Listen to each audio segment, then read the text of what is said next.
Hi guys! In this video, I will show you how to add age restriction on Instagram using your Android phone. Just keep on watching this video and let's get started. So go to your Instagram app, then click your profile here, then click three lines above, then tap settings. So right here, go to account, then switch to your professional account, click continue.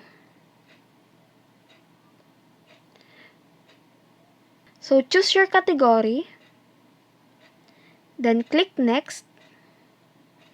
So right here, you can choose if you are on a business or if you are a creator. I will click creator, then click next.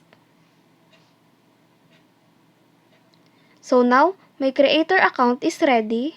I will click these three lines here, then click settings. So now, I have here creator option.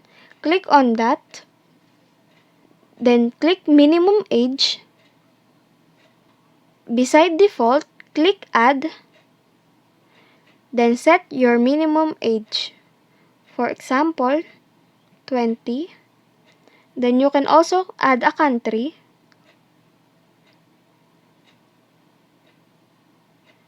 Then just click check. And that's it. If this video helped you out, please consider leaving a like and let me know in the comments if you have any question. Have a good day!